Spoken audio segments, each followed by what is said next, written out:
Right now, Pittsburgh's best sports show is about to begin. Call us or tweet us. We got things to talk about on the Ireland Contracting Nightly Sports Call. All right, Ken, thanks very much. Good evening, everyone, and welcome to another edition of the Ireland Contracting Nightly Sports Call right here at Pittsburgh CW. The number to get in touch with us, as always, on the Bordas and Bordas hotline is 412-575-2600, or tweet us at KDPomp at Gene Collier. We'll begin with the Pirates tonight, who got swept right out of town. The Braves come in and continue to silence their bats. The Pirates played a 7-game homestand. They went 2-5 on it, and I thought 6-1, Gene, so did you, was going to be what they needed to do. So they go 2-5, and they scored just 6 runs in 7 games. Gene Collier of the Post-Gazette, outstanding columnist. Where is the offense? I tried to count this up tonight. I think I got 26 games in which the Pirates scored more runs, it would be 8 or more, than they scored in a 7-game homestand. You mean singular games that went on this year? Right. Well, I mean, their bats have just gone right. And it's a shame because the pitching has been really superb, and nobody has embodied that more than Trevor Williams, who again was outstanding tonight. He leads all Major League starters in ERA since July 11th came into this one with a 0.75 and didn't hurt it at all. He gave up a leadoff home run to the phenom, the 20-year-old Ronald Acuna Jr., and he's been doing that to a lot of people, his 20th home run. But after that was very good. Just no support whatsoever, Gene.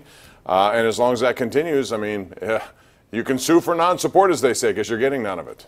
Yeah, I mean, this is historically inept offense. I don't know what it is, 105 years since they've had a 7-game homestand when they've scored this 7 runs. I mean, there's no explaining it. I mean, it's pathetic. It's absolutely pathetic. It is. And the Pirates now, really, if you didn't think they were done, they're done. They in a situation where they just had too many games at home here now where they had to win, they didn't. Now they'll take to the road in jeopardy of falling 11 out of the race for the division and maybe 7.5 to 8.5 in this wild card, depending on what happens here. So pitching has not been the problem. It's been their hitting, and they have to address that in the offseason. 412-575-2600. The big news tonight out of Columbus, Ohio, the board of directors of the University, Ohio State University, came out with their filings, a recommendation for Urban Meyer and Gene Smith, head coach of the Buckeye football team and the athletic director, both suspended 3 games until September the 16th without pay for their role in the Zach Smith situation, domestic violence. Urban Meyer addressed this in his statement, Gene, a couple of times where he said there were red flags he should have known but he gave Zach Smith the benefit of the doubt because of a personal relationship he had with him. That to me sounds like he knew a lot more than he actually admitted to knowing, and what this group concluded. Did it to you?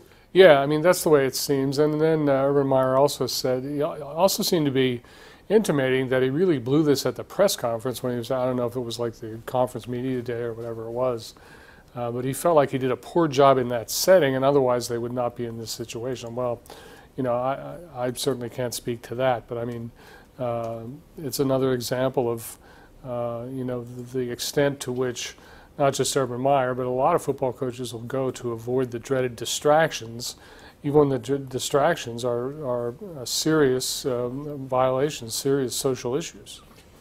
Do you think this board had any thoughts whatsoever of firing Urban Meyer? And I say that because of his success. We often see double standards in sports, and if this was just a regular run-of-the-mill head coach and this had happened, what do you think would have happened? I think he would have been fired. I do. So do I. I think that's just the reality of it. It's sad, but it's true.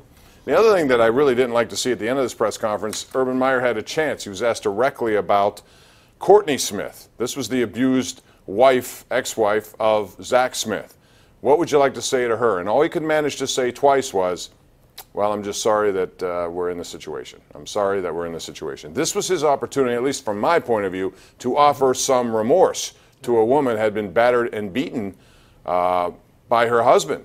And he never did it. Yeah, he really made it look like that he just does not think in those terms. I mean, everything's about, the football program. What Buckeye Nation. They mentioned that 100 times. Mm-hmm. It's not about Buckeye Nation. Who, by the way, some of the people outside of this proceeding, Mark Schwartz of ESPN was there and said that most of the chants were free Urban. let Urban go. You know, in other words, let him be his coach and forget about it. It's the way the culture is right now. It's just not a good situation in this situation. You need to have a little bit more remorse if you're Urban Meyer, in my opinion. 412-575-2600, that is the number. Call us, let us know what you think. We'll also talk about the Steelers getting set for the Tennessee Titans coming up on Saturday, and TJ Watt is making progress. Interesting that Javon Hargrave is losing traction to, of all people, Daniel McCullers, it looks like. We'll talk about Big Dan coming up and more right here as we continue live on the Ireland Contracting Nightly Sports Call, Pittsburgh CW.